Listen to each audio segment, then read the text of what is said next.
I was so ready. I had spent the last 2.5 years acquiring knowledge from my PhD. 2.5 years of unlearning so much of what had informed me.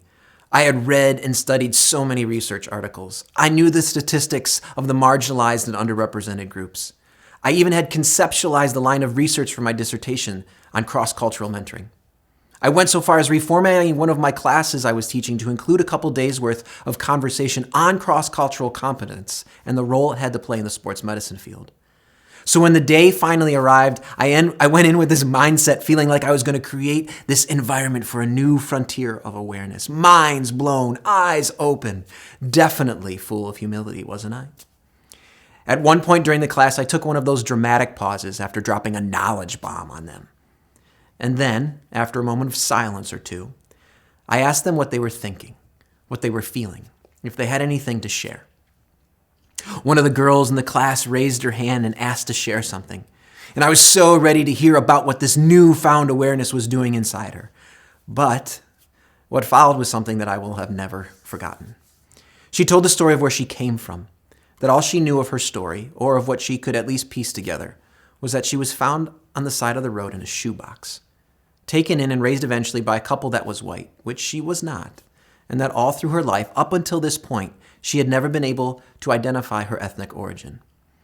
And while the rest of the details of the story at that moment have become a bit fuzzy for me, what she said at the end is what has stuck with me.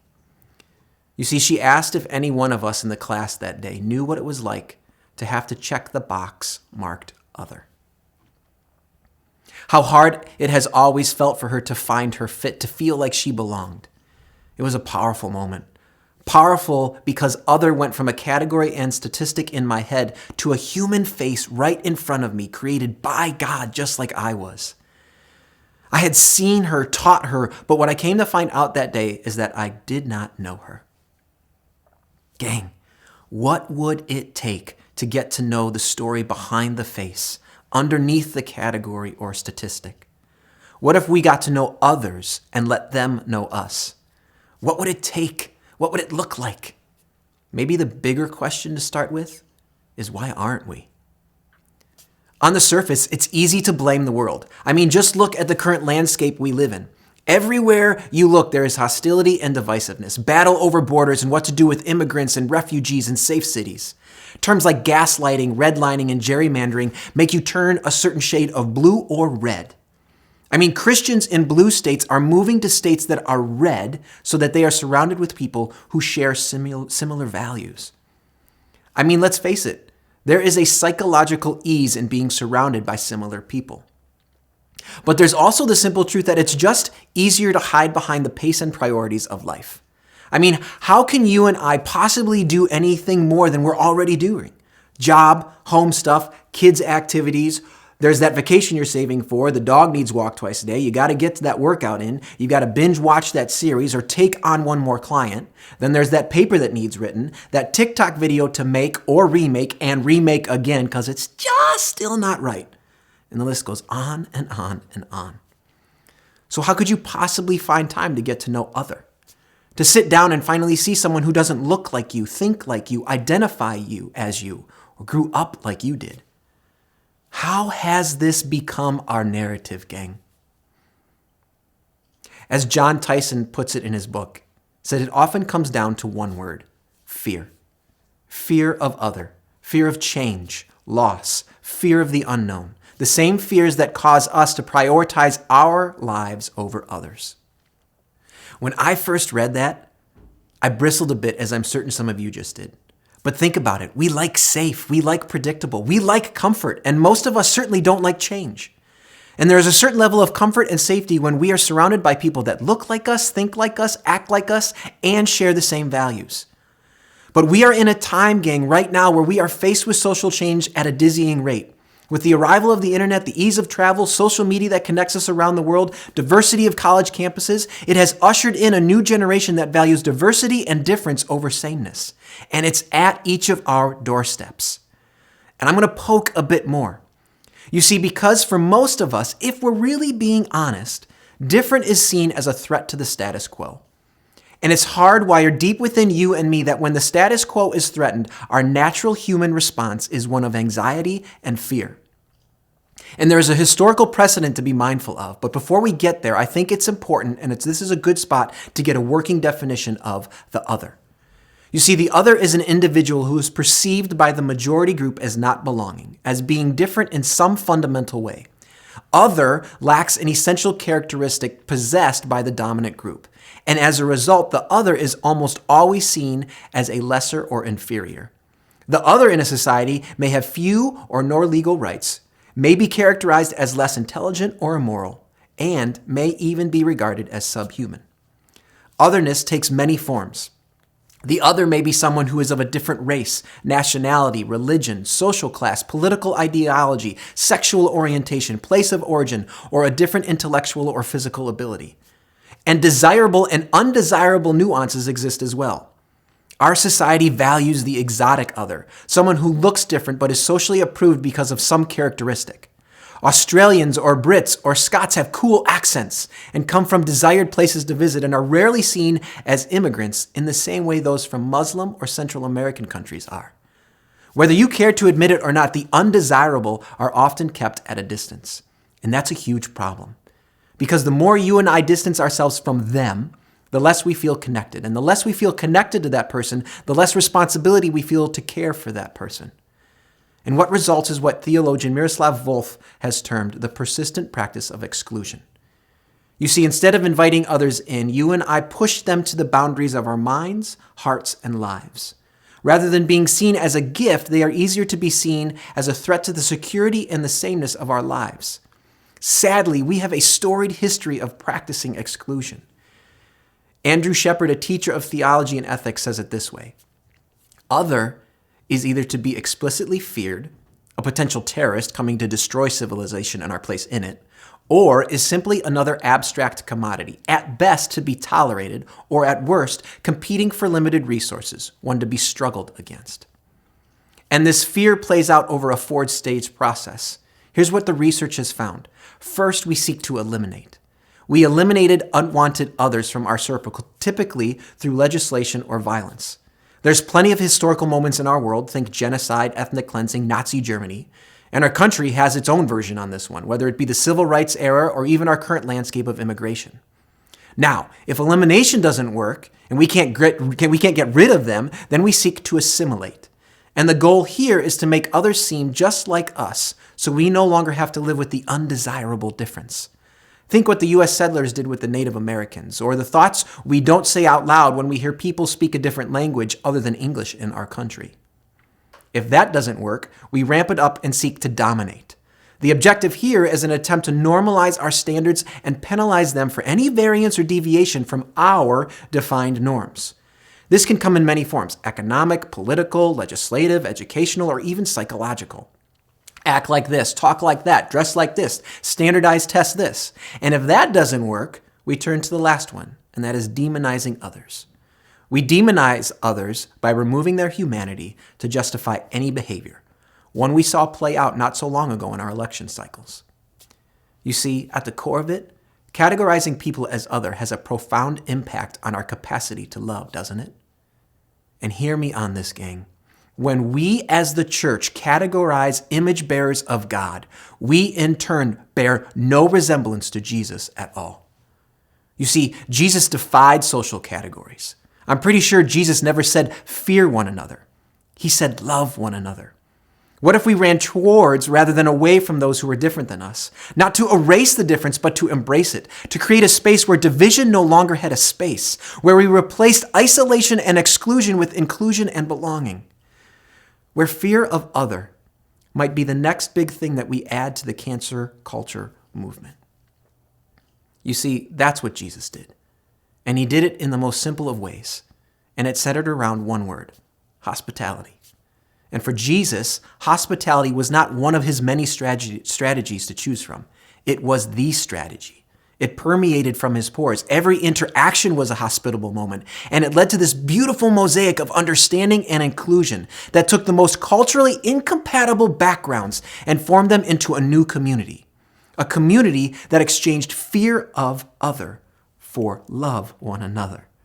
Which brings us to our big idea today. You see, hospitality resists fear. So let's start with the definition of hospitality. Hospitality comes from the Greek word philoxenia. A quick word study on this showcases the deep meaning of this word. For most of us, we look at hospitality as an act of showing someone welcome. But in the original Greek, the word carries with it a certain sense of love for the foreigner, where there is a deep desire embedded in their DNA to invite the foreigner into their life, to stop everything because of the high value they place in creating an environment of welcome. In essence, to make other feel like another one of them. Rather than fear of the other, hospitality is love for the other.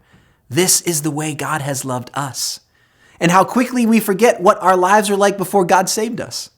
Sadly, we project ourselves into the story of salvation in distorted ways, misreading Scripture as though we were the insider group. It's this very thing that the Apostle Paul reminds us of in his letter to the Ephesians. Check this out. It says, "Therefore, remember that at one time you Gentiles in the flesh called the uncircumcision by what is called the circumcision, which is made in the flesh by hands. Remember that you were at that time separated from Christ, alienated from the commonwealth of Israel, and strangers to the covenants of promise, having no hope and without God in the world. But now, in Christ Jesus, you who were once far off have been brought near by the blood of Christ." Paul is quick to point out, hey, don't forget that you are outsiders yourself, aliens, strangers to the covenant of God, excluded. I mean, even for the Israelites, the ones chosen by God, there had to be a constant reminder to Israel to remember their otherness, like the expulsion from Eden and the great narrative of God welcoming back Israel throughout the Old Testament.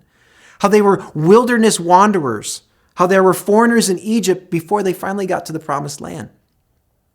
Fast forward to Jesus' time, the Pharisees were notorious in using boundary markers to exclude and dehumanize. Anything that let people know that there was a clear difference between the Pharisees and those people. Words like unclean, sinner, dog, public shame, lines in the sand. To associate with them was to risk being contaminated. Worse yet, to lose their reputation in the process. For the Pharisees, hospitality, you see, was conditional. And hear this, gang, conditional hospitality will always crystallize borders. Jesus' hospitality, on the other hand, was scandalously unconditional. Which brings us to our passage today found in Luke 7, starting in verse 36. We're going to read it in its entirety, and what I want you to do is to act like you're there. I'm going to read it a bit slower with some added narration. Okay, you ready? Here we go. Picking it up in Luke chapter 7, starting in verse 36. When one of the Pharisees invited Jesus to have dinner with him, he went to the Pharisee's house and reclined at the table. Now, what a collection, right? All the cool people, scribes, teachers of the law, like the elite of elite. And a woman in that town who lived a sinful life learned that Jesus was eating at the Pharisee's house. Now, she totally sticks out, right? Her clothes are ragged, her hair a mess. Everyone notices that she is there, but they ignore her. So she comes forward and she comes with this alabaster jar of perfume. As she stood behind him, at his feet weeping, she began to wet his feet with her tears. Then she wiped them with her hair, kissed them, poured perfume on them. Imagine the aroma that filled the room. Now it's awkward. Everyone notices. When the Pharisee who had invited him saw this, he said to himself, if this man were a prophet, he would know who is touching him and what kind of woman she is, that she is a sinner. Jesus answered him, Simon, I have something to tell you. And we all at the table, we lean in, anticipation at a fever pitch. Tell me, teacher, he said. 2 people owed money to a certain moneylender. One owed him 500 denarii and the other 50. Neither of them had the money to pay him back, so he forgave the debts of both. Now, which of them will love him more? Simon replied, well, I suppose the one who had the bigger debt forgiven. You have judged correctly, Jesus said. Then he turned toward the woman and said to Simon, do you see this woman? I came into your house. You did not give me any water for my feet, but she wet my feet with her tears and wiped them with her hair. You did not give me a kiss, but this woman, from the time I entered, has not stopped kissing my feet. You did not put oil on my head, but she has poured perfume on my feet. Therefore, I tell you, her many sins have been forgiven, as her great love has shown. But whoever has been forgiven little loves little." Then Jesus said to her, "Your sins are forgiven." The other guests began to say among themselves, "Who is this who even forgives sins?" It's a great contrasting picture of two styles of hospitality, isn't it? And I think it also provides us a great lesson for us into the who, how, and why of hospitality. And with our remaining time, that is exactly what we are going to unpack. So let's first dive into the who. Look again at verse 44. Now maybe you were wondering like me. Okay, so I know Jesus was invited, but how does the woman even get to the point of being in the house? I mean, there's no way she was invited. You can clearly gather that from the passage and Simon's reaction, right? She was an outcast in his eyes, in the eyes of most everyone else at that dinner party. So here's what I found, just a cool thing to note. When a rabbi and teacher was visiting in someone's home, it was an acceptable common practice in that culture for uninvited guests to come and listen to the conversation. Certainly didn't have a place at the table, but most likely it was through an open window or on the outskirts of the space where the dining was occurring, typically a courtyard or open eating area. And wrapped up into this exchange Jesus has with Simon is an action and a key word for us to focus in on as it pertains to hospitality. After Jesus tells the quick story of the moneylender, we pick it back up in verse 44. It reads this. Then turning toward the woman, he said to Simon, "Do you see this woman?" I absolutely love the fact that Jesus turns towards the woman and asks Simon the question, "Do you see this woman?" Oh, the thoughts that must have been flowing from Simon's heart. I mean, come on. If I'm Simon, I'm like, are you kidding me? Who the heck is this guy? Of course I do. Every single person here does. How can you miss her? And we know what Simon was thinking, right? Look at what it says in verse 39. If this man were a prophet, he would have known who and what sort of woman this is who is touching him, for she is a sinner. Dressed like that, smelling like that, the harlot that she is. Everyone knows about her in this village, and now she's completely interrupted my dinner party. She is clearly labeled, categorized, and dehumanized. And it sounds like Simon's true colors are coming out. He's a Pharisee, so we know there is a fear of being made unclean, let alone even talking to her. The Pharisees were known for their conditional hospitality, dining with those that only made them look good. But I wonder what happens when the words Jesus uses changes up a bit. Simon, do you see this blue-blooded liberal? Simon, do you see this transgender person? Simon, do you see this Muslim? Do you see this refugee, this African American, this Asian American, this disabled person, this drunk, this addict, this felon, this Steeler fan? Go Browns. Do you see who you are in this story? Remember, Jesus turned toward the woman, full attention, eyes on her, and then said, "Do you see this woman?" He could have easily said, "Look at this woman." But I think Jesus chose his words very carefully. Look means to focus your eyes on something. See means to actually perceive it. And it's clear that the only one in that room that wasn't looking at the woman was Jesus, because Jesus actually saw her. Remember, where we see other, God sees another. Jesus was great at humanizing others that were so often dismissed as outsiders. Remember, we were all aliens, sojourners, and yet God in his kindness, love, and grace invited us to his table. If it was good enough for God to do, shouldn't it be good enough for us? Who has God been desperately asking you to see, to extend hospitality to in a way that demonstrates your desire to get to know them as the image bearer they are? Extending an invitation to those who are not like you, expecting nothing in return. And our culture today, a culture of fear and divisiveness, is ripe. May I dare say it's craving for a space of welcome for the stranger, the enemy, the outsider. It's eerily similar to the culture of Jesus' day, where he created something so radically different, a space where there was an open environment of welcome, something he ended up calling the church. Which brings us to the how of hospitality. We must be willing to create an environment of welcome. And to get a picture of that, I think it's good to start with how not to go about doing it. I love the fact that the woman and Jesus were the hospitable ones in the home of Simon. Yes, Simon opened up his home, but that's not the kind of hospitality we learned about earlier, is it? He was just simply demonstrating an act. You see, there's a big difference between opening up your homes and opening up your hearts. This was the fatal flaw of Simon, and it's our big flaw as well, church. We just aren't good anymore at rearranging our lives for someone else, especially when it comes at our inconvenience. Our schedules are too full of our priorities, chasing after our advancements to increase our comforts. I mean, why would we ever arrange for the few to sacrifice what we've got going on? And I know this is where I will lose you, where you will stop short, because this is where I've been lost and have stopped short as well, far too often. You see, because the how of hospitality requires the sacrifice of my time and my vulnerability and demands nothing in return. Fascinatingly enough, I think we can agree that COVID slowed us down, but I don't think we're filling those spaces with the right priorities. I actually think we've insulated ourselves with more of ourselves. If you were to look at your calendar, how much of the activities on it have something to do with you? And for those of us who have kids, I'm going to poke because I know what you're thinking. On the surface, yes, it looks like it's not about you because it's so full of their stuff.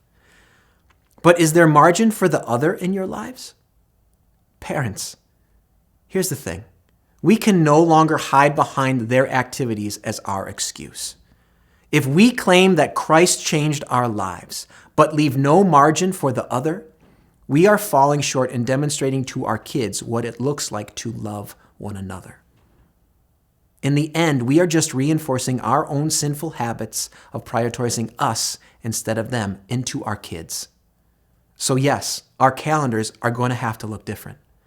Our calendars should have regularly scheduled time, whether it's weekly, monthly, whatever, for fostering hospitality with others, to go out of our way to actually inviting them over for a meal or meeting somewhere for coffee, and then doing it again and again and again. Same person, same place.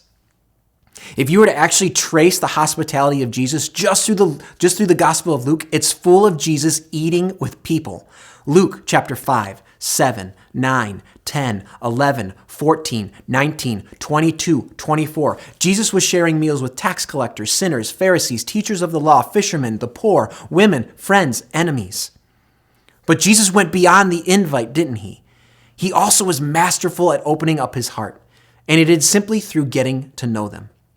Remember, the goal of hospitality is for the guest, the stranger, the foreigner, to feel a sense of love and belonging.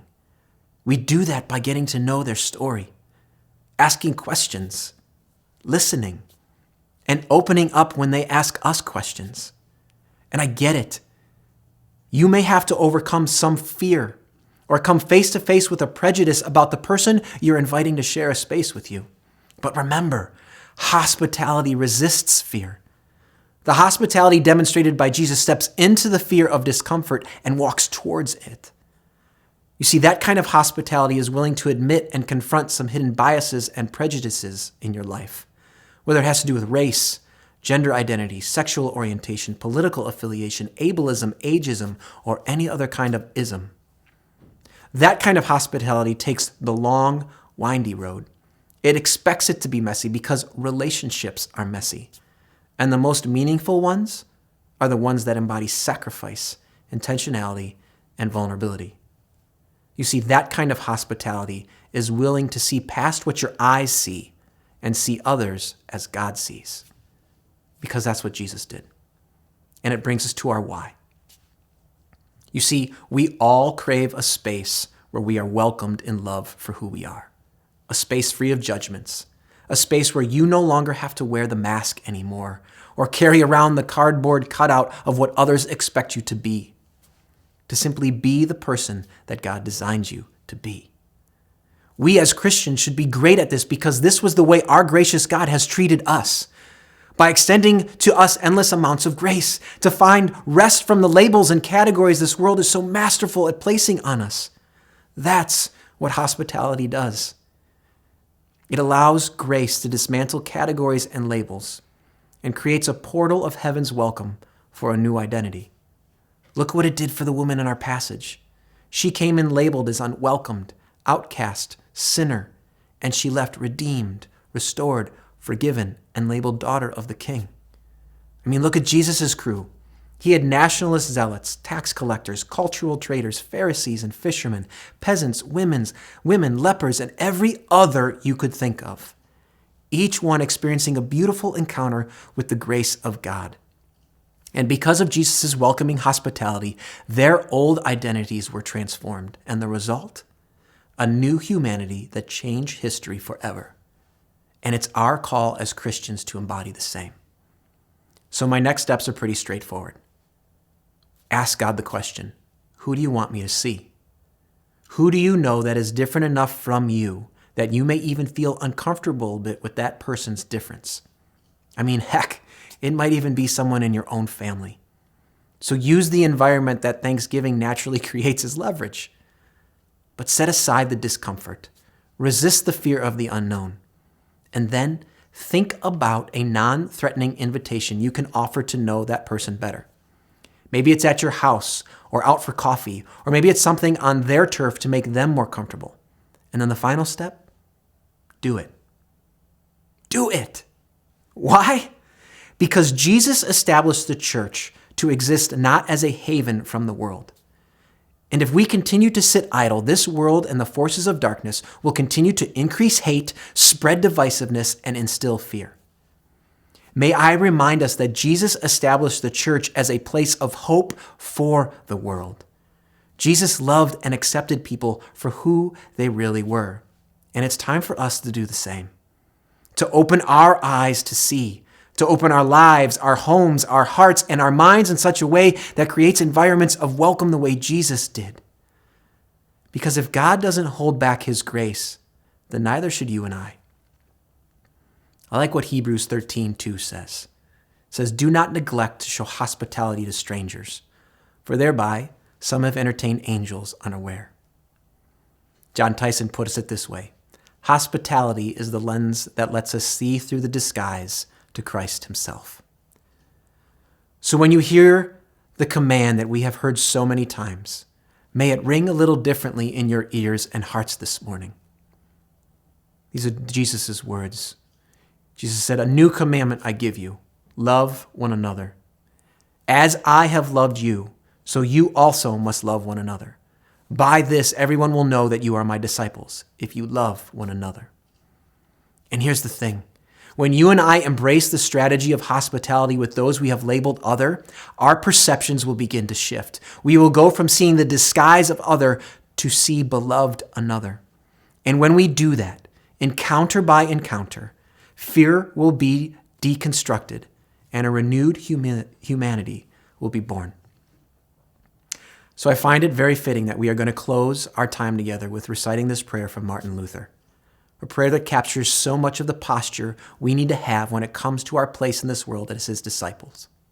May it renew you, may it strengthen you, and may it remind you that the beautiful resistance this world needs can be found in him.